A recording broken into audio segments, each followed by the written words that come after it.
If you're over 50 and you keep waking up at night just to use the bathroom, this is something your body is trying to tell you, but not in the way most people think. Because the common explanation is usually this: it's just aging, or my bladder is getting weaker, or even I'm drinking too much water. But in many cases, none of these are the real reason. They are surface-level explanations.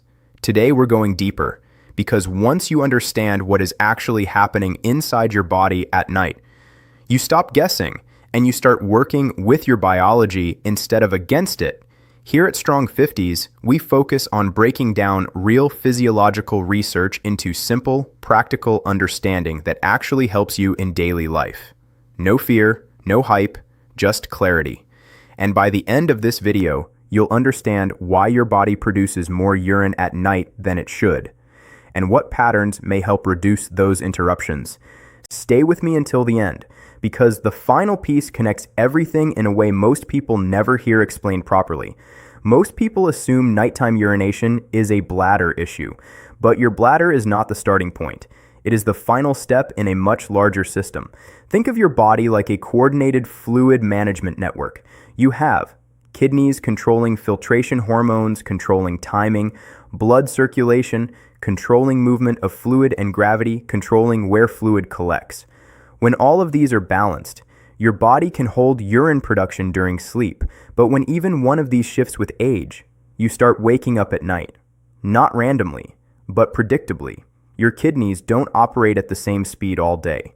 During the day, they are active, filtering fluid continuously as you eat, drink, move, and sweat. But at night, your body is supposed to switch into a different mode. There is a hormone called vasopressin. You don't need the technical name, just understand its function. It tells your kidneys, slow down urine production during sleep. This is what allows most people to sleep for several hours without interruption. But as we age, this signal often becomes weaker, not broken, just reduced. And when that happens, your kidneys continue processing fluid at a higher level than your sleep cycle can comfortably handle. So even normal hydration can create nighttime urgency. But that's only the beginning of the story, because there is a second system working in the background that most people never connect to sleep issues. And this is where things become very interesting. Your body is constantly dealing with fluid distribution based on gravity. During the day, when you are sitting or standing, fluid naturally moves into your lower body, your legs, and ankles. This is completely normal, but your body does not delete that fluid. It stores it temporarily in soft tissue. So by the end of the day, a portion of your total body fluid is actually sitting in your lower limbs. You may or may not notice swelling. Sometimes it is subtle, sometimes it is completely invisible, but it is there.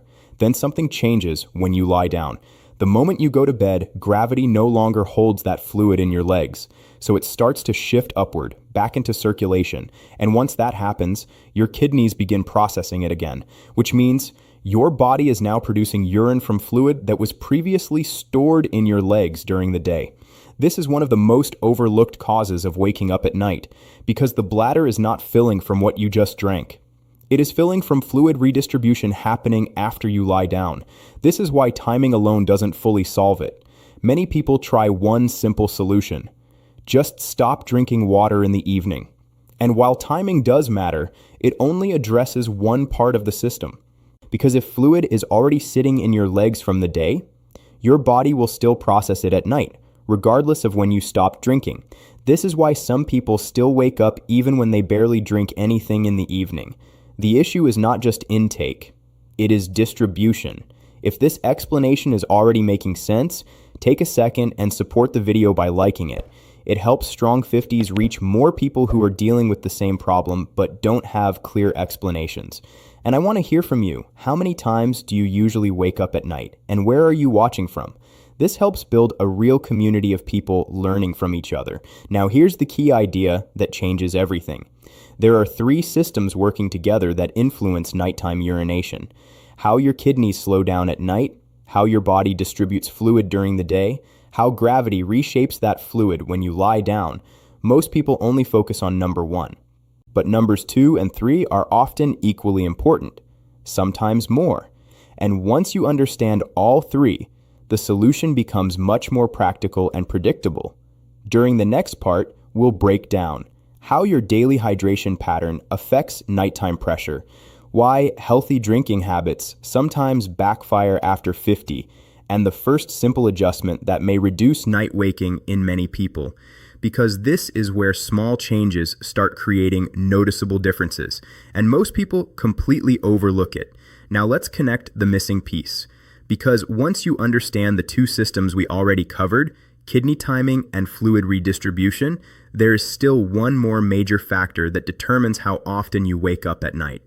And this is the one most people never adjust. It's not obvious, but it has a powerful effect on what your body does while you sleep. The third system is how you distribute water across the day. Most people think hydration is only about how much water you drink, but your body doesn't experience hydration in totals. It experiences hydration in timing patterns. Let's break this down. A very common pattern looks like this: very little water in the morning, moderate intake in the afternoon, heavy intake in the evening. This feels normal, even responsible. But biologically, it creates a mismatch because your kidneys are most efficient during the earlier part of the day, when your body is active, upright, and hormonally prepared to process fluid. When you delay most of your hydration until evening, your body is forced to process a large amount of fluid at the exact time it is preparing to slow down. That creates pressure on your bladder during sleep, not because you drank too much overall, but because you drank it at the wrong time. Think of your kidneys like a daytime worker. During the morning and early afternoon, your body is in a processing mode. Everything is active. Circulation is stronger. Hormone levels, support, fluid balance movement helps distribute fluid evenly. Kidneys filter more efficiently. This is when fluid is handled best. But as evening approaches, your system begins transitioning into recovery mode. It starts slowing down. Filtration decreases, hormonal signals shift, urine concentration changes. So if most of your hydration happens late in the day, your body has no choice but to process it during a slower biological phase, and that increases nighttime urine production. Now let's look at what research patterns have consistently shown in older adults with night waking issues. When fluid intake is shifted earlier in the day, nighttime bathroom trips often decrease, not because total water changes, but because the timing matches kidney function better. This is important. Your body is not rejecting water at night. It is simply less efficient at processing it at that time. So here is the first practical shift you can apply. Instead of thinking, I should drink less water, we shift to, I should drink earlier water. Here is a simple structure that aligns better with how your body works. Morning phase. Priority hydration.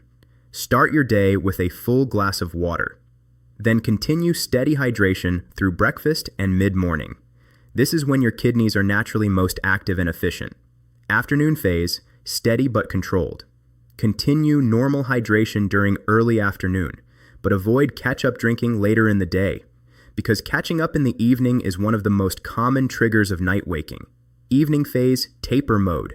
As the day moves toward night, reduce fluid intake, gradually avoid large drinks late in the evening, switch to small sips only if needed.